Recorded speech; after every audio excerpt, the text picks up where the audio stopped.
जितने आस्था चैनल पर कथा सुन रहे हो, जितने फेसबुक और यूट्यूब पर सुन रहे हो, बहुत सावधानी से सुनना। प्रदोष काल के समय पर, शाम के समय पर बेलपत्री के वृक्ष के नीचे जो जाकर बैठ जाता है या बेलपत्री के वृक्ष की जो जड़ है उसका मात्र स्पर्श कर लेता है, बेलपत्री के वृक्ष की जड़ की मिट्टी का भी अगर मस्तक पर तिलक धारण कर लेता है या उसको नमन कर लेता है, प्रदोष काल में, प्रदोष के समय पर, शाम के समय पर प्रतिदिन अगर वो शिव की भक्ति का स्मरण कर लेता है, प्रतिदिन नहीं कर सकते तो प्रदोष की प्रदोष करो, प्रदोष की प्रदोष नहीं कर सकते सोमवार की सोमवार करो, ये भी नहीं कर सकते हर महीने की शिवरात्रि आती है तो शिवरात्रि पर करो, ये भी नहीं कर सकते तो प्रयास करो कि अपन प्रतिदिन शाम के समय बेलपत्री के वृक्ष के नीचे से अगर कोई निकल कर जा रहा हो उसका मात्र दर्शन हो जाए तो भी हमारा दुख आधा समाप्त हो जाए, तो भी उसका दुख समाप्त हो।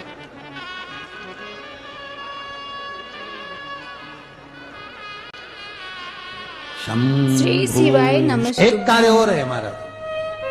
कोई फैक्ट्री, कोई दुकान, कोई व्यापार, कोई व्यवसाय या कोई ऐसी जगह जहां आपको फल ही नहीं रही है, आप बड़े दुखी हो गए यहां आए जब से या इस मकान में रह रहे हो तब से, एक कटोरे में उस जो ईख होता है, गन्ना होता है, उसको छील कर उसके 11 टुकड़े, 11 बेलपत्र, 11 शमी पत्र घर के किसी भी स्थान पर रख दीजिए और उसको रखने के बाद सोमवार के दिन बेलपत्र के पेड़ के नीचे इतना सा खड्डा खोद कर उसको दाब दीजिए, उसमें मिट्टी डाल दो और थोड़ा सा जल उस पर समर्पित कर कर आ जाओ। 3 दिन बाद जाकर उसी स्थान की मिट्टी को लाकर घर में डाल दीजिए। जो स्थान पर आपको लगता है कि ये भूमि अच्छी नहीं है, यहाँ पर सफलता नहीं मिल रही, यहाँ तकलीफें ज्यादा है, रोग ज्यादा है, बीमारी ज्यादा है, वो भूमि सफलता देना प्रारंभ कर देती है, कार्य की उन्नति कराना प्रारंभ कर देती है। पर जितने भी उपाय हैं ये त्रिपुरा सुंदरी के ही नाम से होंगे। जब अपना कोई पैसा अटक जाता है, कोई कार्य अटक जाता है, कोई फाइल अटक जाती है, कोई काम नहीं होता, तो 5 जगह पर जल चढ़ाना प्रारंभ कर देते। पहला, ये शिवलिंग जलाधारी, बीच में अशोक सुंदरी का स्थान, 5 जगह पर हम जल चढ़ाना प्रारंभ कर देते जब कोई काम अटकता। पहला गणेश जी के स्थान, दूसरा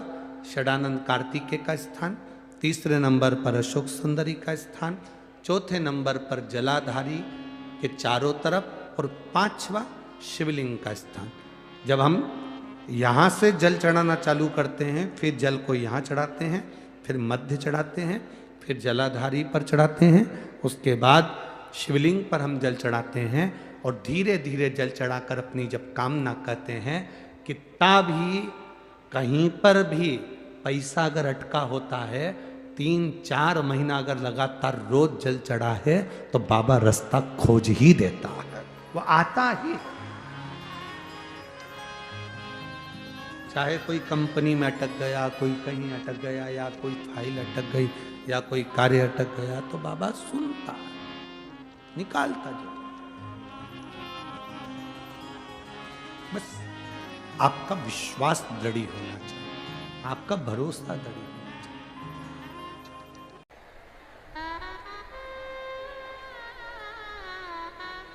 24 घंटे मंदिर के अंदर बैठे रहेंगे तो क्या भगवान की भक्ति बढ़ जाएगी?